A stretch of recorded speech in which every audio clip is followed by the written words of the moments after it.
Hello everyone, welcome back to my YouTube channel. ನಾನು ಇವತ್ತು gas use ಮಾಡಲಾರ್ದೇ sweet ಮಾಡ್ತಾಯಿದ್ದೀನಿ. ಸೊ ಯಾವ ರೀತಿ ಸ್ವೀಟ್ ಮಾಡ್ತಾಯಿದ್ದೀನಿ ಅಂತ ತೋರಿಸ್ಕೊಡ್ತಾ ಇದ್ದೀನಿ.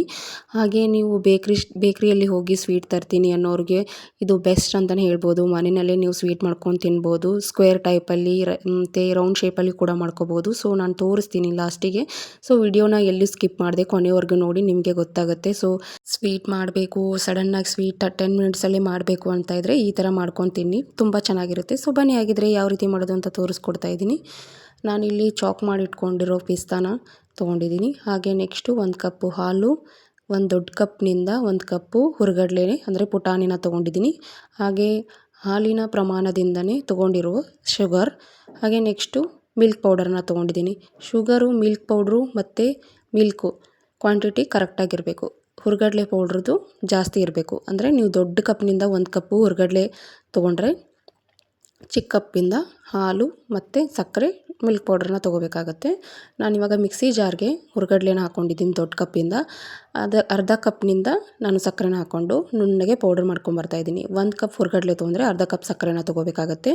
ನೀವು ಸಕ್ಕರೆ ಬದಲು ಬೆಲ್ಲನ ಯೂಸ್ ಮಾಡಿಕೊಂಡ್ರೂ ಬರುತ್ತೆ. ಹಾಗೆ ಇವಾಗ ನುಣ್ಣಗೆ ಪೌಡರ್ ಮಾಡಿಕೊಂಡು ಬರ್ತಾಯಿದ್ದೀನಿ. ಸೊ ಇದು ನುಣ್ಣಗೆ ಪೌಡರ್ ಮಾಡ್ಕೊಂಡು ಬಂದಮೇಲೆ ನೀವು ಜರಡಿ ಹಿಡ್ಕೋತೀನಿ ಅಂದರೆ ಜರಡಿ ಹಿಡ್ಕೊಂಡು ಹಾಕ್ಕೊಳ್ಳಿ. ನಾನಿಲ್ಲಿ ಜರಡಿ ಹಾಕ್ಕೊಂಡು ಏನು ಮಾಡ್ಕೋತಾ ಇಲ್ಲ, ಹಾಗೆ ಹಾಕ್ಕೋತಾ ಇದ್ದೀನಿ. ನಿಮ್ಮದು ನುಣ್ಣಗೆ ಪೌಡರ್ ಆಗಿರಲಿಲ್ಲ ಅಂದರೆ ಜರಡಿ ಮಾಡ್ಕೊಳ್ಳೇಬೇಕಾಗತ್ತೆ. ಸೊ ಇವಾಗ ನಾನು ಒಂದು ಬೌಲಿಗೆ ಟ್ರಾನ್ಸ್ಫರ್ ಮಾಡ್ಕೋತಾ ಇದ್ದೀನಿ. ಹುರ್ಗಡ್ಲೆ ಪೌಡ್ರು ಮತ್ತು ಸಕ್ಕರೆ ಪ್ರಮಾಣ ನಾನು ಯಾವ ರೀತಿ ಹೇಳಿದ್ದೀನೋ ಅದೇ ರೀತಿಯಲ್ಲಿ ಟ್ರೈ ಮಾಡಿ, ಕರೆಕ್ಟಾಗಿ ಬರುತ್ತೆ. ಹಾಗೆ ನೆಕ್ಸ್ಟು ಮಿಲ್ಕ್ ಪೌಡ್ರನ್ನ ತೊಗೊಂಡಿದ್ದೀನಿ. ಸೊ ಇವಾಗ ಮಿಲ್ಕ್ ಪೌಡ್ರ್ ಹಾಕಿ ಮಿಕ್ಸ್ ಮಾಡ್ಕೋತಾ ಇದ್ದೀನಿ. ಒಂದು ಸತಿ ಡ್ರೈ ಮಿಕ್ಸ್ ಮಾಡ್ಕೊಳ್ಳೋಣ, ಯಾಕೆಂದರೆ ನಾವು ಮಿಕ್ಸಿ ಜಾರ್ಗೆ ಮಿಲ್ಕ್ ಪೌಡ್ರ್ ಹಾಕಿರೋಲ್ಲ, ಅದಕ್ಕೋಸ್ಕರ ಈ ಮೂರೂ ಕರೆಕ್ಟಾಗಿ ಮಿಕ್ಸ್ ಮಾಡ್ಕೊಳ್ಬೇಕು. ಚೆನ್ನಾಗಿ ಮಿಕ್ಸ್ ಮಾಡ್ಕೊಂಡ ನಂತರ ಅದಕ್ಕೆ ಸ್ವಲ್ಪನೇ ಹಾಲನ್ನು ಸೇರಿಸ್ತಾ ಬರಬೇಕಾಗತ್ತೆ. ಸೊ ನಾನು ತೋರಿಸ್ತೀನಿ. ಹಾಲಿನ ಕ್ವಾಂಟಿಟಿ ಜಾಸ್ತಿ ಮಾಡ್ಕೊಳ್ಳೋಕೆ ಹೋಗಬೇಡಿ, ಸ್ವಲ್ಪನೇ ಸೇರಿಸ್ತಾ ಬನ್ನಿ. ಹಾಕ್ಕೊಂಡು ಚೆನ್ನಾಗಿ ಮಿಕ್ಸ್ ಮಾಡ್ಕೊಳ್ಳೋಣ. ನೀವು ಹಾಲಿನ ಕ್ವಾಂಟಿಟಿ ಏನಾದರೂ ಜಾಸ್ತಿ ಮಾಡಿಕೊಂಡ್ರೆ ಹಿಟ್ಟು ತೆಳುವಾಗೋ ಚಾನ್ಸಸ್ ಇರುತ್ತೆ. ಸೊ ನೋಡ್ಕೊಂಡು ಹಾಕ್ಕೊಳ್ಳಿ. 1 ಕಪ್ ಹಾಲಿನಿಂದ ಎಷ್ಟು ನಿಮಗೆ ಸಾಧ್ಯ ಆಗುತ್ತೋ ಅಷ್ಟನ್ನು ಮಾತ್ರ ಯೂಸ್ ಮಾಡ್ಕೊಳ್ಳಿ. ಹಾಗೆ ಕೈಗೆ ಸ್ವಲ್ಪ ತುಪ್ಪನೋ ಅಥವಾ ಏನಾದರೂ ಹಾಕ್ಕೊಂಡು ಹಚ್ಕೊಂಡ್ಬಿಟ್ಟು ನಾದ್ಕೊಂಡ್ರೂ ಬರುತ್ತೆ. ಯಾಕಂದರೆ ನಾವು ಮಿಲ್ಕ್ ಪೌಡ್ರು ಮತ್ತು ಹುರ್ಗಡ್ಲೆ ಪೌಡ್ರು ಸ್ವಲ್ಪ ಕೈಗೆ ಅಂಟೋ ಚಾನ್ಸಸ್ ಇರುತ್ತೆ. ಅದಕ್ಕೋಸ್ಕರ ನೋಡಿ, ನನಗೆ 1 ಕಪ್ನಷ್ಟು ಹಾಲು ಬೇಕಾಗಿದೆ. ಸೊ ನನಗೆ ಅಷ್ಟೂ ಹಾಲನ್ನು ಹಾಕ್ಕೊಂಡಿದ್ದೀನಿ. ನಿಮಗೆ ನೋಡ್ಕೊಂಡು ಹಾಕ್ಕೊಳ್ಳಿ. ನೀವು ಹೊರಗಡೆ ಯಾವ ಕಪ್ನಿಂದ ಅಳತೆ ಮಾಡ್ಕೊಂಡಿರ್ತೀರೋ ಸೊ ಅದೇ ಪ್ರಮಾಣದಿಂದ ನೀವು ಮಾಡ್ಕೊಂಡು ನೋಡ್ಕೋಬೇಕಾಗತ್ತೆ. ನೋಡಿ, ನಾನು ಇವಾಗ ತೋರಿಸ್ತಾ ಇದ್ದೀನಲ್ಲ, ಇಷ್ಟು ಕರೆಕ್ಟಾಗಿ ಬರುತ್ತೆ. ಸೊ ಈ ಥರ ಏನಾದರೂ ಕೈಗೆ ಹತ್ತಾ ಇದ್ದರೆ ತುಪ್ಪನೇ ಯೂಸ್ ಮಾಡ್ಕೊಳ್ಳಿ. ಹಾಗೆ ನೆಕ್ಸ್ಟು ನೋಡಿ, ನಾನು ಸ್ವಲ್ಪ ತುಪ್ಪ ಹಾಕ್ತಾಯಿದ್ದೀನಿ. ಹಾಕ್ಕೊಂಡ್ಬಿಟ್ಟು ಚೆನ್ನಾಗಿ ಮಿಕ್ಸ್ ಮಾಡ್ಕೊಳ್ಳೋಣ. ಹಾಗೆ ಇನ್ನೂ ಯಾರು ನನ್ನ ಚಾನಲ್ನ ಸಬ್ಸ್ಕ್ರೈಬ್ ಮಾಡಿಲ್ಲ, ಸೊ ಬೇಗ ಸಬ್ಸ್ಕ್ರೈಬ್ ಮಾಡಿ. ಹಾಗೆ ಬೆಲ್ಲೈಕಾನನ್ನು ಕ್ಲಿಕ್ ಮಾಡಿ. ಬೆಲ್ಲೈಕಾನ್ ಕ್ಲಿಕ್ ಮಾಡೋದ್ರಿಂದ ನಾನು ಮಾಡಿರೋ ವಿಡಿಯೋಗಳ ನೋಟಿಫಿಕೇಷನ್ ಮೊದಲು ನಿಮಗೆ ಬರೋದು. ಸೊ ಅದಕ್ಕೋಸ್ಕರ ಹಾಗೆ ತುಪ್ಪ ಹಾಕ್ಕೊಂಡ ನಂತರ ಇದನ್ನು ಒಂದು ಸತಿ ಈ ಥರ ಸ್ಪೂನ್ನಿಂದ ಮಿಕ್ಸ್ ಮಾಡ್ಕೊಳ್ಳೋಣ. ಹಾಗೆ ಮಿಕ್ಸ್ ಮಾಡಿಕೊಂಡು ಒಂದು ತಟ್ಟೆನೋ ಅಥವಾ ನಿಮ್ಮ ಹತ್ರ ಯಾವ ರೀತಿ ಇರುತ್ತೋ ಅದನ್ನು ಯೂಸ್ ಮಾಡ್ಕೊಳ್ಳಿ. ಇಲ್ಲ ನಿಮ್ಮ ಬರ್ಷನ್ ಕಟ್ಟಿ ಇರುತ್ತಲ್ಲ, ಸೊ ಅದ್ರ ಮೇಲೂ ಕೂಡ ನೀವು ಹಾಕ್ಕೊಂಡು ಮಾಡ್ಕೋಬೋದು. ಹಾಗೆ ನೆಕ್ಸ್ಟು ಈ ಥರ ಇದೆಲ್ಲನೂ ತಕ್ಕೊಂಡು ಬಿಡೋಣ.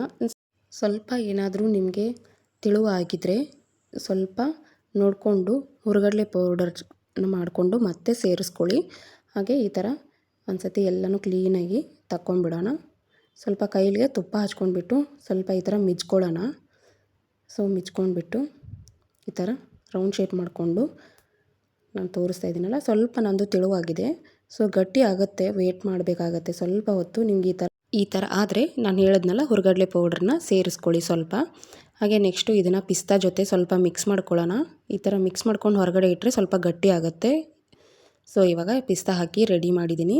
ಸೊ ಇವಾಗ ನೋಡಿ, ಒಂದು ಸ್ವಲ್ಪ ಹೊತ್ತು ಒಂದು 10 ನಿಮಿಷ ಬಿಟ್ಟು ತೆಗಿತಾ ಇದ್ದೀನಿ. ತೆಗೆದ್ಮೇಲೆ ಈ ಥರ ರೌಂಡ್ ಶೇಪ್ ಮಾಡಿಕೊಂಡು ಈ ಥರ ಪ್ಲಾಸ್ಟಿಕ್ ಪೇಪರ್ ಇರುತ್ತಲ್ಲ, ಅಂದರೆ ಸ್ಯಾರಿ ಕವರ್ ಅದು ಬಂದಿರುತ್ತಲ್ಲ, ಆ ಪೇಪರನ್ನು ಯೂಸ್ ಮಾಡ್ತಾಯಿದ್ದೀನಿ. ಇಲ್ಲ ಅಂದರೆ ನಿಮ್ಮ ಹತ್ರ ಬಟರ್ ಪೇಪರ್ ಇದ್ದರೂ ನೀವು ಅದನ್ನು ಕೂಡ ಯೂಸ್ ಮಾಡ್ಕೋಬೋದು. ಸೈಡಲ್ಲಿ ಸ್ವಲ್ಪ ಕ್ಲೋಸ್ ಮಾಡಿಬಿಟ್ಟು ಈ ಥರ ರೌಂಡ್ ಮಾಡಿ ಫ್ರಿಜ್ಜಲ್ಲಿ 1 ಅವರ್ವರೆಗೂ ಇಡಬೇಕಾಗತ್ತೆ. ಸೊ ಫ್ರಿಜ್ಜಲ್ಲಿ 1 ಅವರ್ ಇಟ್ಟು ಇವಾಗ ತೆಗಿತಾ ಇದ್ದೀನಿ ನೋಡಿ. ಸೊ ಯಾವ ರೀತಿಯಾಗಿ ಕಾಣ್ತಾ ಇದೆ ಅಂತ.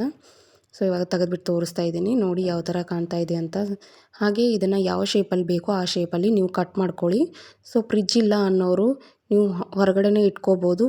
ಅರ್ಧ ಡೇವರೆಗೂ ಹೊರಗಡೆ ಇಟ್ಕೋಬೇಕಾಗತ್ತೆ. ಸೊ 5ರಿಂದ 6 ಅವರ್ವರೆಗೂ ಇಟ್ಕೊಂಡು ತಕ್ಕೊಂಡು ಈ ಥರ ಕಟ್ ಮಾಡ್ಕೊಳ್ಳಿ. ಫ್ರಿಜ್ ಇದೆ ಅನ್ನೋರು ಸೇಮ್ ನಾರ್ಮಲ್ ನಾನು ಯಾವ ರೀತಿಯಾಗಿ ತೋರಿಸಿದ್ದೀನೋ ನೀವು ಅದೇ ರೀತಿಯಾಗಿ ಮಾಡ್ಕೋಬೋದು. ಸೊ ನೋಡಿ ತೋರಿಸ್ತಾ ಇದ್ದೀನಿ ವಿಡಿಯೋದಲ್ಲಿ ಯಾವ ಥರ ಬಂದಿದೆ ಅಂತ. ಯಾವ ಶೇಪಲ್ಲಿ ಬೇಕೋ ಆ ಶೇಪಲ್ಲಿ ಮಾಡಿಕೊಂಡು ಸರ್ವಿಂಗ್ ಬೌಲ್ಗೆ ನೀವು ಟ್ರಾನ್ಸ್ಫರ್ ಮಾಡ್ಕೋಬೇಕಾಗತ್ತೆ. ಸೊ ನೋಡಿ ಪಿಸ್ತಾ ಹಾಕಿದ್ರಿಂದ ಇನ್ನೂ ಚೆನ್ನಾಗಿ ಕಾಣ್ತಾ ಇದೆ. ಸೊ ಸ್ವೀಟ್ ಮಾಡಬೇಕು ಅನ್ನೋರು 5 ನಿಮಿಷದಲ್ಲಿ ಈ ಥರ ರೆಡಿ ಮಾಡಿಕೊಂಡು ಸ್ವೀಟನ್ನು ತಿನ್ಬೋದು. ಸೊ ತುಂಬ ಹೊತ್ತೇನಾಗಲ್ಲ. ಸೊ ಹಾಗೆ ನಾನು ಇನ್ನೊಂದು ಥರ ತೋರಿಸ್ತಾ ಇದ್ದೀನಿ. ಆ ಥರ ಅಂದರೆ ತೆಳುವಾಗಿದ್ದರೆ ಹಿಟ್ಟು ಕೆಳಗಡೆ ಒಂದು ಬಟರ್ ಪೇಪರ್ ಹಾಕಿಬಿಟ್ಟು ಈ ಥರ ಸ್ಪ್ರೆಡ್ ಮಾಡ್ಕೊಳ್ಳೋಣ. ತೆಳುವಾಗಿರೋದನ್ನು ತೋರಿಸ್ತಾ ಇದ್ದೀನಿ ಇವಾಗ ನಾನು. ಈ ಥರ ಆದಮೇಲೆ ಪಿಸ್ತಾ ಹಾಕಿಬಿಟ್ಟು ಒಂದು ಬಾಕ್ಸಲ್ಲಿ ನಾನು ಹಾಕಿಬಿಟ್ಟು ಫ್ರಿಜ್ಜಲ್ಲಿ ಇಡ್ತಾಯಿದ್ದೀನಿ. ಸೇಮ್ ಅದೇ ರೀತಿಯೇ ಈ ಥರ ಸ್ಕ್ವೇರ್ ಟೈಪಲ್ಲಿ ಕಟ್ ಮಾಡ್ಕೋಬೇಕು. ಸೊ ಕಟ್ ಮಾಡಿ ಫ್ರಿಜ್ಜಲ್ಲಿಟ್ಟು ಮತ್ತೆ ತೆಗಿತೀನಿ ಅನ್ನೋರು ತೆಗೆದು ನೀವು ತೋರಿಸ್ತಾ ಇದ್ದೀನಲ್ಲ ಈ ಥರ ಶೇಪಲ್ಲಿ ಮಾಡಿಕೊಂಡು ನೀವು ಮಾಡ್ಕೋಬೋದು. ಇಲ್ಲ ಅನ್ನೋರು ಈ ಥರ ರೌಂಡ್ ಶೇಪ್ ಮಾಡಿಕೊಂಡು ಮೇಲೆ ಪಿಸ್ತಾ ಹಾಕ್ಕೊಂಡ್ಬಿಟ್ಟು ಫ್ರಿಜ್ಜಲ್ಲಿಟ್ಟು ಹೊರಗಡೆನೂ ತೆಗಿಬೋದು. ನಿಮ್ಗೆ ಯಾವ ಥರ ಅನುಕೂಲ ಆಗುತ್ತೋ ಸೊ ನೀವು ಆ ಥರನೂ ಮಾಡ್ಕೋಬೋದು. ನೋಡಿದ್ರಲ್ಲ ಯಾವ ಥರ ಸ್ವೀಟ್ ಮಾಡಿದೆ ಅಂತ. ಸೊ ನೀವು ರಕ್ಷಾಬಂಧನಕ್ಕೆ ಯಾವ ಥರ ಆದರೂ ಸ್ವೀಟ್ ರೆಸಿಪಿ ಟ್ರೈ ಮಾಡ್ತಾಯಿದ್ರೆ ಸೊ ಇದೇ ಥರ ನೀವು ಟ್ರೈ ಮಾಡಿ. ಹಾಗೆ ಯಾವ ರೀತಿ ಆಗಿತ್ತು ಅಂತ ಕಮೆಂಟ್ ಮಾಡಿ, ಸಬ್ಸ್ಕ್ರೈಬ್ ಮಾಡಿ. ನೆಕ್ಸ್ಟ್ ವಿಡಿಯೋದಲ್ಲಿ ಸಿಗೋಣ. Thank you.